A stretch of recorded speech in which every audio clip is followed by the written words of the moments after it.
बिहार इंतखाबात में बेगूसराय की तेगड़ा असेंबली से अजीम इत्तेहाद के उम्मीदवार कॉमरेड रामरतन सिंह ने तारीखी फतेह हासिल की है। उन्होंने जनता दल यूनाइटेड के उम्मीदवार को 52,000 वोटों से शिकस्त दी है।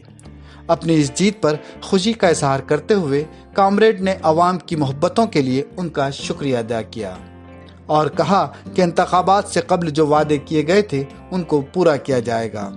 साथ ही उन्होंने कहा कि बिहार में बन रही हुकूमत अवाम के फैसले के खिलाफ है। एनएन न्यूज़ नुमाइंदे मोहम्मद आसिफ ओवैस ने असेंबली इंतखाब में जीत के बाद कॉमरेड रामरतन सिंह से खास मुलाकात की। पेश है इसी मुलाकात पर मुबनी एक रिपोर्ट।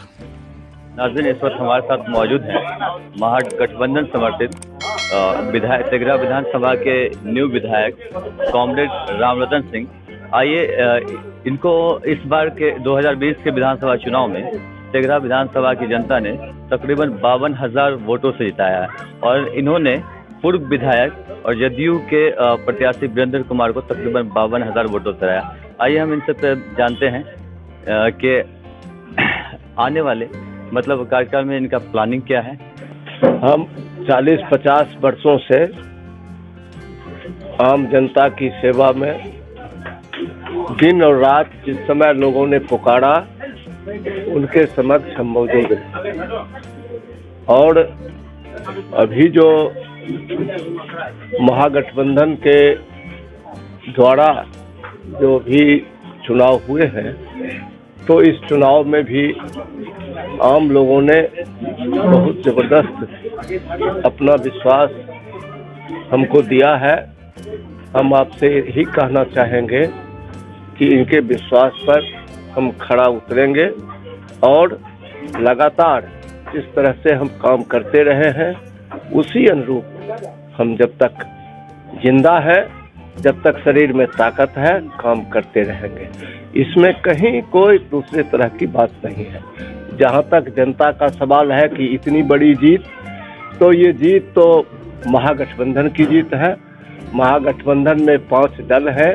5 दल के कार्यकर्ताओं ने दिन रात एक करके जो मेहनत किया, आम जनता को अपने पीछे गोलबंद करने का प्रयास किया, मैं समझता हूं कि उसी महागठबंधन की वजह से इतनी बड़ी जीत हुई है।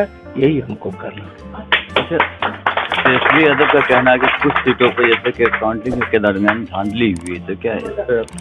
देखिए, ये तो तेजस्वी जी तो बिहार के नेता है और वर्तमान अभी पिछले दिनों 12 तारीख को जो पटने में बैठक हुई है महागठबंधन के नेताओं की और नवनिर्वाचित विधायकों की, तो उसमें सर्वसम्मति से ये प्रस्ताव आया। तो सर्वसम्मति से तेजस्वी जी को महागठबंधन का नेता चुना गया। तो हमारे नेता हैं, तो वो अपने नेता के हिसाब से उनकी जो बात होती है पूरे बिहार के स्तर की बात होती है। हम तो एक क्षेत्र तक सीमित हैं, लेकिन जो हमने नज़ारा देखा चुनाव के पहले भी, चुनाव कैंपेन के दरमियान जो वातावरण महागठबंधन के पक्ष में जो बयार चल रही थी और उसका जो लाभ हमको मिलना चाहिए था, यानी पूरे बिहार वासियों को, महागठबंधन को, तो उस रूप में लाभ नहीं मिला। कुछ सीटों पर धांधली जरूर हुई है और उस धांधली के वजह से मैं समझता हूं कि ये कुछ सीट हमारा वो हम लूज किए हैं और जोर जबरदस्ती उन्होंने अपने पक्ष में करके सरकार बनाने की ओर वो आगे बढ़ रहे हैं, वो अपना दावा ठोक रहे हैं।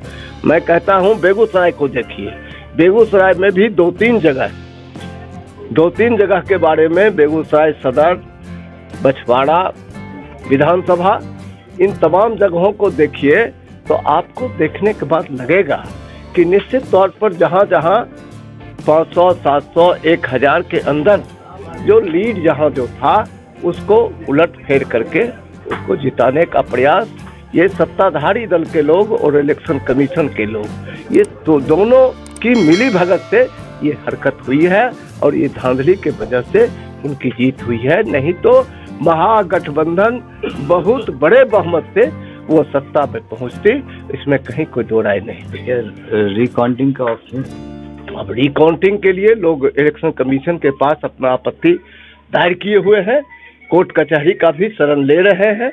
ये तो उनका विषय है, वो क्या कहेंगे, लेकिन चर्चा में बात आ रही है कि निश्चित तौर पर 20 विधानसभा में वो फिर से चुनाव की बात तो लोग उसके लिए दौड़ धूप कर रहे हैं, वो आपत्ति जाहिर कर रहे हैं। और आखिर में आप तेघड़ा विधानसभा के आवाम के लिए कुछ कहना चाहेंगे? देखिए, तेघड़ा विधानसभा की जहाँ तक बात है तो यहाँ ढेर सारी समस्याएं हैं।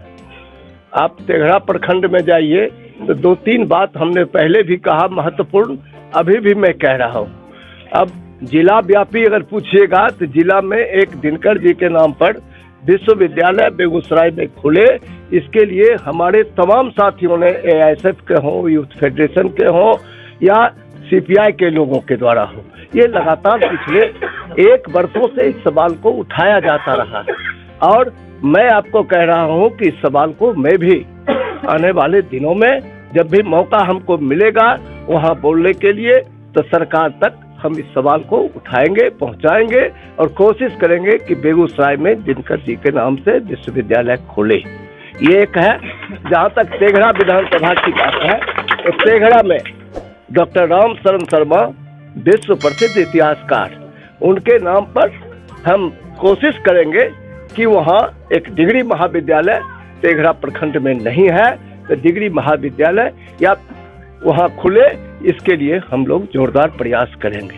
एक दूसरी बात है कि अभी अभी घूमने के दरमियान में या पहले से भी ये बात चल रही थी कि इस बरौनी प्रखंड के खास करके तेघड़ा गढ़ाड़ा 1 में कोई कन्या विद्यालय, उच्च विद्यालय या बॉयज, या आजकल तो दोनों चलता है, हाँ, कोई हाई स्कूल नहीं है, तो हाई स्कूल के लिए भी हम लोग प्रयास करेंगे कि गढ़ाड़ा 1 के अंदर हाई दोनों को मिला करके तो 1-2 दोनों को मिला करके कोई बीच में अगर हाई स्कूल बने तो उसके लिए हम लोग उसमें जोर लगावेंगे और सरकार तक इस बात को पहुंचावेंगे। शिक्षा विभाग को भी इस दिशा में मोबिलाइज करने का प्रयास करेंगे, दबाव बनाएंगे। ये तो नाज़रीन, ये थे तेघड़ा विधानसभा के विधायक राम रतन सिंह, जिन्होंने कहा कि इनकी मांग आने वाले विधानसभा में खासतौर पर रखी जाएगी कि एक दिनकर विश्वविद्यालय, उनके अलावा गहरा 1-2 में हाई स्कूल, यानी कि शिक्षा पे पूरी तरह से जोर देना चाह रहे हैं। और अवाम ने इन्हें कितनी मोहब्बत दिया, ये इनकी जीत से ही अंदाजा लगता है कि जितनी बड़े वोटों से, जितना ज़्यादा वोटों से जीत हासिल किए हैं, तो अवाम के कितने चहेते हैं इससे साबित होता है। तो ये आने वाला वक्त बताएगा कि 5 साल में कितने काम कर पाते हैं। NN न्यूज़ के साथ मैं मोहम्मद आसिफ।